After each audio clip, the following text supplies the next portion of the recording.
Breaking news.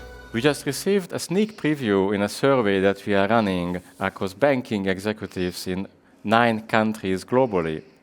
The first results indicate 80% of the respondents say that even for digital players, a kind of physical presence is important, or at least somewhat important. And beyond that, 85% believe that the payment card will play a role in that physical presence, including even most neobank respondents in our survey.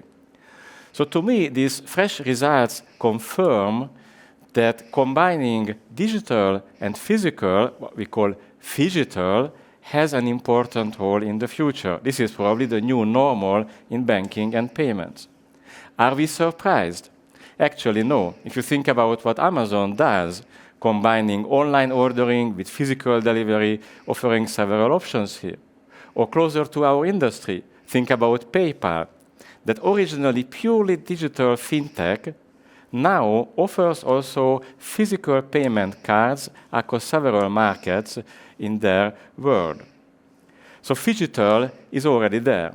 And what we are going to discuss here is the question that banks ask themselves: what are the touch points that I want to offer physically, digitally, or combined Phygital? So with this, I would like to start the discussion. My name is Barnabás Ferenci, and I'm honored to facilitate the discussion with Gabrielle Bugat, member of the management board of Giesecke+Devrient, heading the card and digital payments business, and from Shanghai, Richard Turrin, a best-selling author of books on innovation and payments, and an expert on digital payment ecosystems. So let's start the discussion, Gabrielle and Richard. So let's start with the perspective of the consumer. How the consumer expectations have evolved, and what are the consumer preferences regarding physical and digital banking services. So first to Gabrielle. You are leading a business globally of more than 400 banks. So how you see, what is your impression in your discussions with banks about the end consumer preferences on physical and digital? That's an excellent question, Barnabas. And what we see worldwide is that the consumers, they expect a personal touch in a touch-free experience.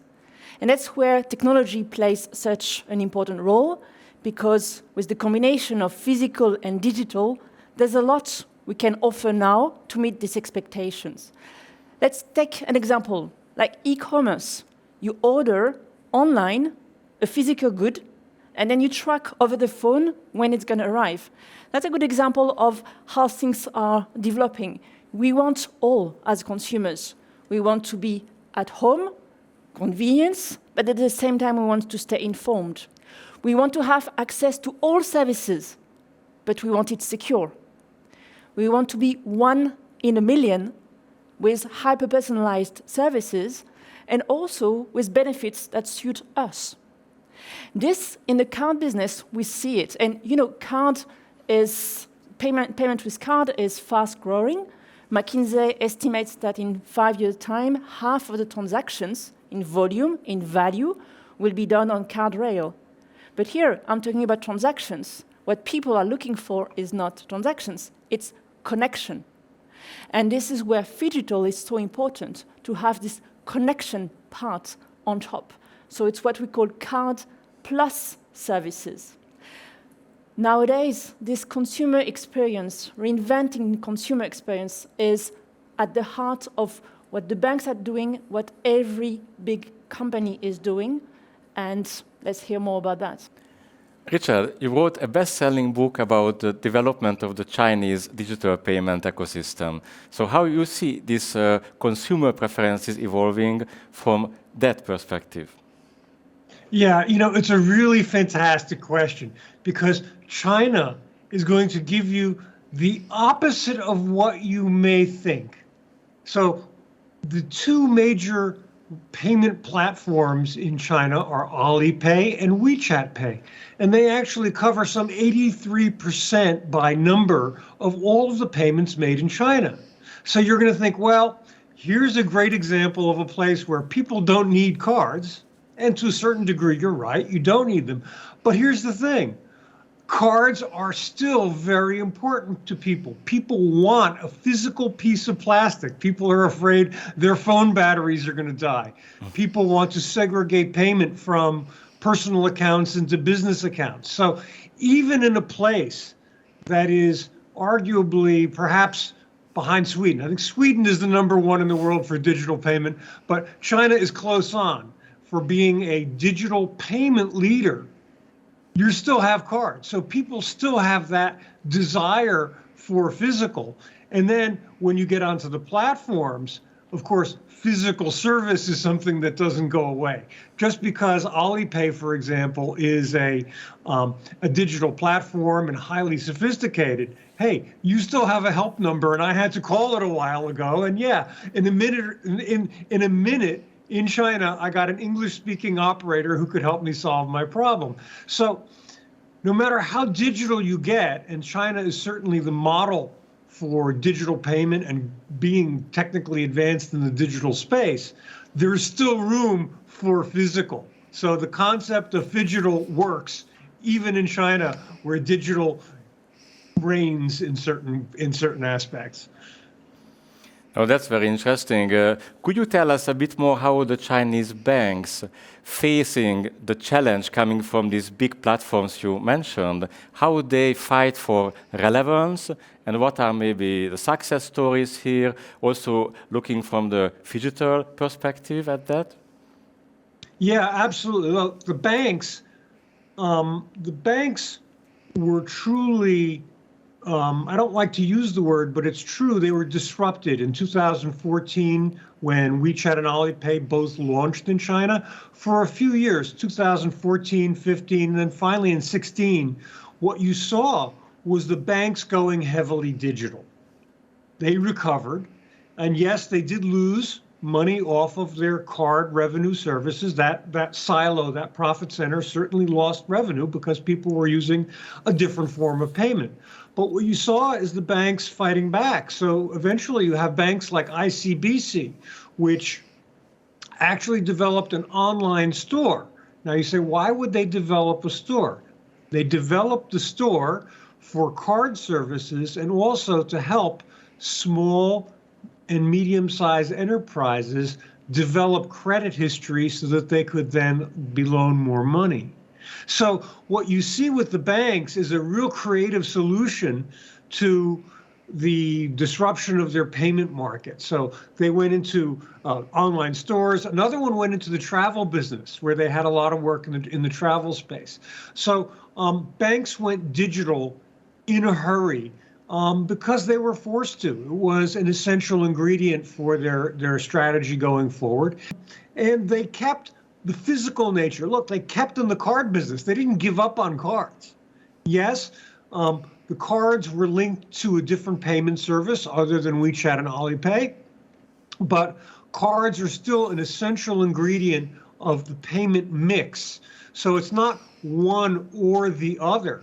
What it was is digital and cards. So that's sort of a funny takeaway. And everybody's think, oh, it's China, they just have to get rid of their cards. Ironically, card issuance is still way up and increasing every year. Gabrielle, you are in touch with a lot of classical banks, a lot of neobanks also worldwide. So how you see it, how banks fight for competitiveness and relevance, and where they apply this kind of digital notion to help them in this competition? Phygital is physical and digital, or card and services. A few years back, I had to renew my card, and it arrived on time, but I could not book the hotel. So I stayed outside with my booking not having worked because my card was due to renewal a few weeks later. And that's a really bad experience. Now what I see is I see my husband paying and immediately checking on his mobile whether the debit has been taken off the account. And here you see how you can have a super user experience or bad user experience when you manage to combine the physical experience and the digital services. The banks have been under pressure of the fintechs. Fintechs have understood that very quickly, and there are small improvements that could be done and that have been performed, and that it's now kind of a positive innovation that we see in this field.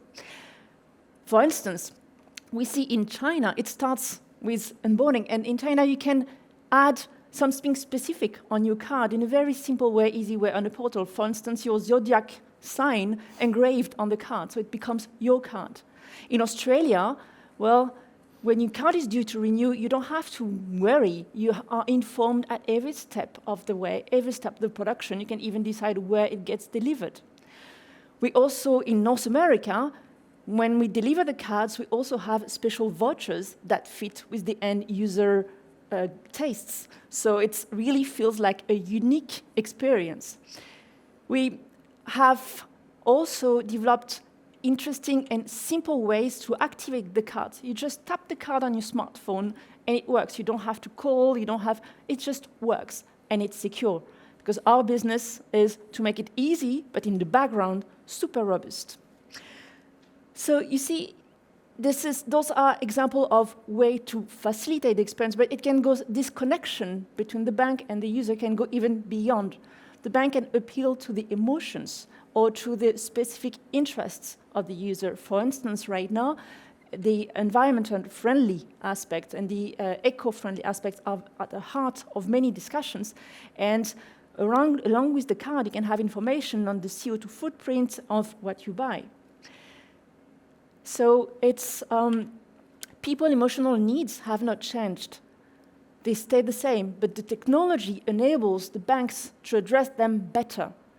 And by technology, I can tell you, there's a lot of things that is happening with names like API, and a lot of things are possible right now that were not possible a few years back. Now, Gabrielle and Richard, I invite you for a little game.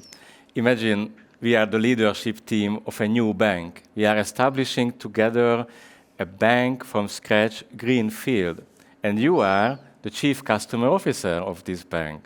So what would be your recommendation to the board when it comes about designing the superb user journey for digital banking and payments?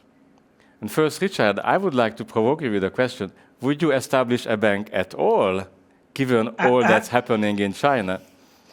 Absolutely. I'd establish a new digital bank because the recommendation to the board would have to be go to cloud for your architecture and agile development. You really need to be thinking about what the future of banking is and what the future of computing is going to look like and not be held back by legacy. And that's, the big problem with all of the incumbent institutions right now are essentially legacy systems which inhibit or slow the growth of new user interfaces, new APIs, and that's what I used to do in a former life when I worked at IBM. It was a major issue for banks all over the planet. So yeah, sure, make a new bank now. Absolutely, look at the challenger banks in the UK. Look at the neobanks in the United States. Look at the new digital banking licenses that have been issued both in Hong Kong and in Singapore. So yeah, opening a digital bank is a thing. And frankly, digital banks can produce a service at lower cost by using the latest technology, by working with people to get them to become their clients, working with their clients to get them to be more digital. So sure, they can cut costs. They can use new fintech, they can use new technologies that makes them far more competitive than their incumbent challengers.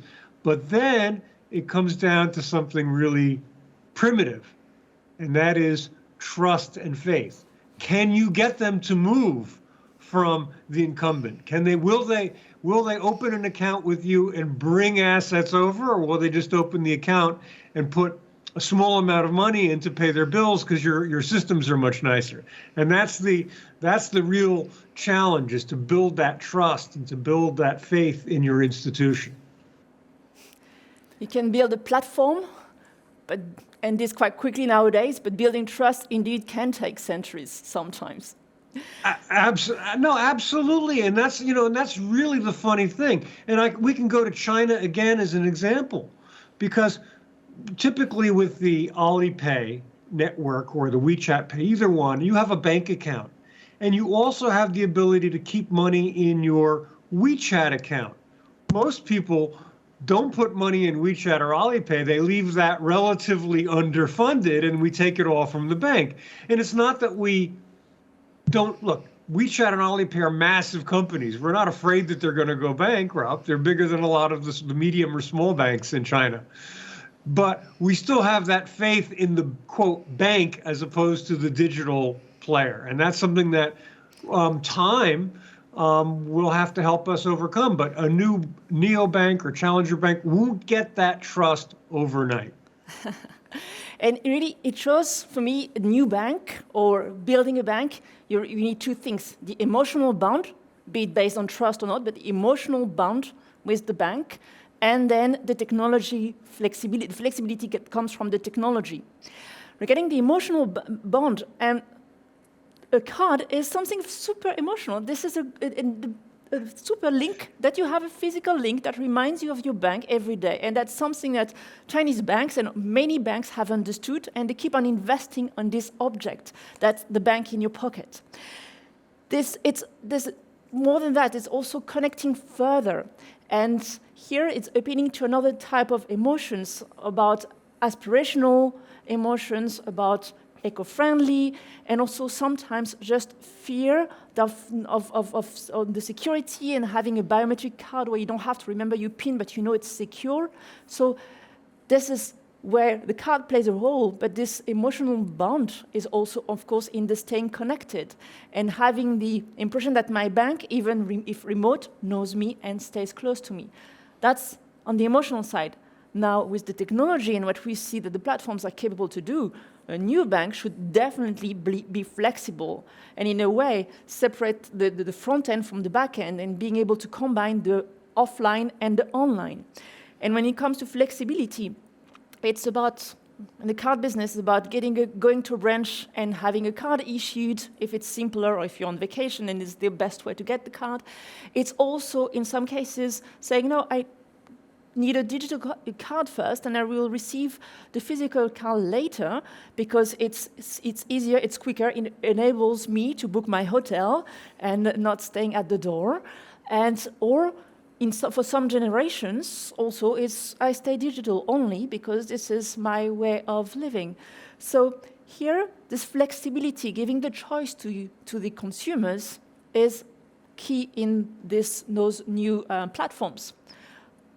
There are lots of generations living together, so it means that for the bank, it's quite, for our bank, would be quite a challenge because you need to have all scenarios possible, the very traditional, the very digital, and that's why thinking Phygital is very important. That's a great word to close the discussion, Gabrielle and Richard.